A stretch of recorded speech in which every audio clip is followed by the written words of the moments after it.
According to the original and only story in the Bible relating to Ishmael's ancestry, Hagar was the mother of Ishmael and the servant of Sarah. Her name, as the mother of the most illustrious forefather of the Arabs, Ishmael, is conspicuously and surprisingly absent from the Quran. What are the facts? You are of course correct in saying that the name of Hagar is never mentioned in the Quran.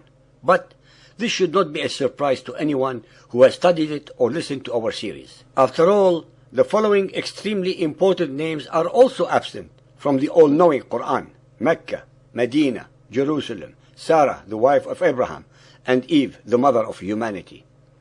As we have amply and repeatedly shown, the Quran is a tossed salad of plagiarized, plundered, pirated, and perverted precepts, thoughts, concepts, and ideas from the Bible, New Testament, pagan Arabian religion, and Zoroastrian Persian religion, their fetishes, their traditions, and their scriptures.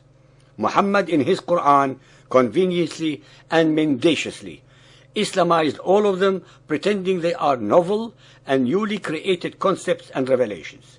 We all know, based entirely on the evidence at hand, that these are pure fabrications and lies. In the whole biography of Muhammad, Sirat Rasulullah by Ibn Ishaq, the name of Hajar, the mother of Ishmael, is not mentioned at all also.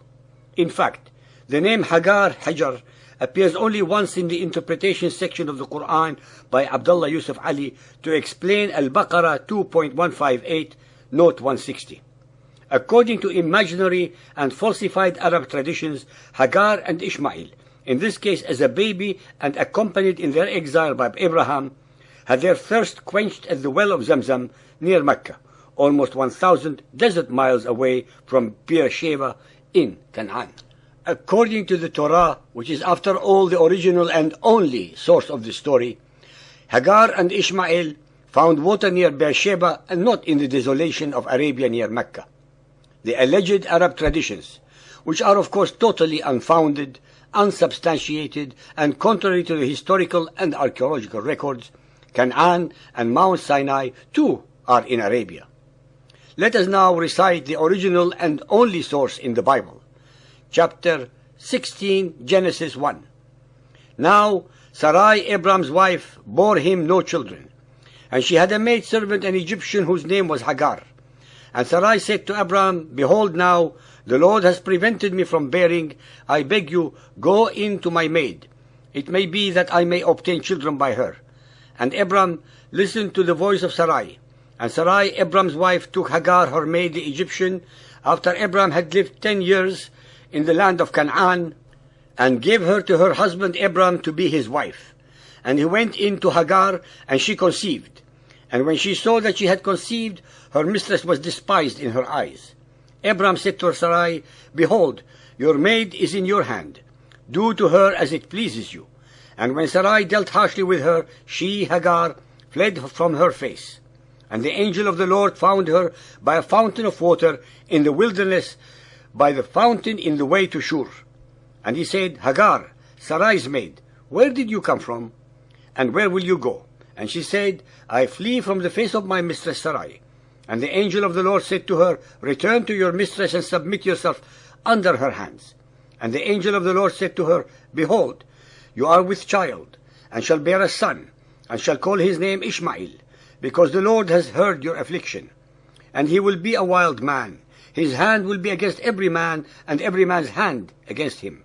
And he shall live in the presence of all his brothers. And Hagar bore Abram a son, and Abram called his son's name, whom Hagar bore, Ishmael. And Abram was 86 years old when Hagar bore Ishmael to Abram. Genesis chapter 21.1. And the Lord visited Sarah as he had said. And the Lord did to Sarah as he had spoken. For Sarah conceived and bore Abraham a son in his old age, at the set time of which God had spoken to him. And Abraham called the name of his son who was born to him, whom Sarah bore to him, Isaac. And Abraham circumcised his son Isaac, being 8 days old, as God had commanded him. And Abraham was 100 years old, when his son Isaac was born to him. And the child grew and was weaned, and Abraham made a great feast the same day that Isaac was weaned. And Sarah saw the son of Hagar, the Egyptian, whom she had borne to Abraham, mocking. And she said to Abraham, Cast out the slave and her son, for the son of this slave shall not be heir with my son, with Isaac. And the thing was very grievous in Abraham's sight because of his son. And God said to Abraham, Let it not be grievous in your sight because of the lad and because of your slave. In all that Sarah has said to you, listen to her voice. For in Isaac shall your seed be called, and also of the son of the slave will I make a nation, because he is your seed.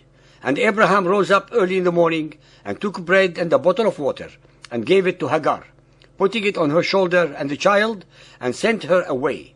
And she departed and wandered in the wilderness of Beersheba. And the water was spent in the bottle, and she cast the child under one of the shrubs. And God heard the voice of the lad, and the angel of the God called to Hagar from heaven and said to her, What ails you, Hagar? Fear not, for God has heard the voice of the lad where he is. Arise, lift up the lad, and hold him in your hand, for I will make him a great nation. And God opened her eyes, and she saw a well of water. And she went and filled the bottle with water, and gave the lad to drink. And God was with the lad, and he grew and lived in the wilderness, and became an archer. And he lived in the wilderness of Paran, and his mother took for him a wife from the land of Egypt. Our listeners, believers and unbelievers, should take note of the following important items when comparing the Quranic version of the same events with the biblical originals above. 1. Ishmael was born in Canaan near Beersheba to a Hebrew father and an Egyptian mother. 2. God repeatedly asserts that only Isaac is deemed the divinely elect son and not Ishmael. 3. Only the seed of Isaac was to inherit the blessing of the promised land. 4.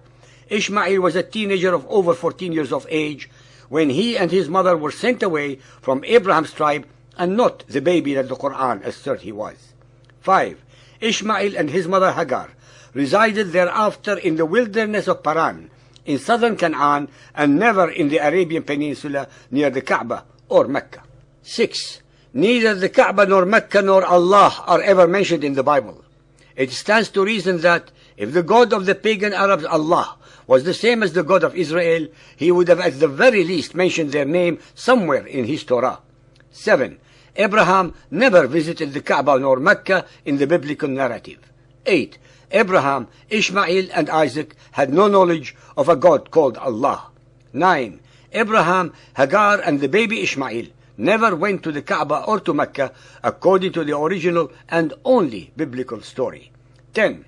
Since the Torah was asserted by the Quran itself as revealed directly to Moses Kalimullah by Allah and is considered divine, it beggars logic and intellect to believe that Allah, if he were the God of Israel, would have revealed two contradictory versions of the same events. 11.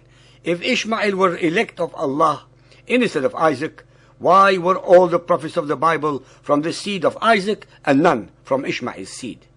In conclusion, it is self-evident as usual that the Quranic stories are unfounded, untrue, inauthentic, and total lies, and no follower of Muhammad in the world can, based on all the knowledge that it is available to everyone, disprove our accusations or statements.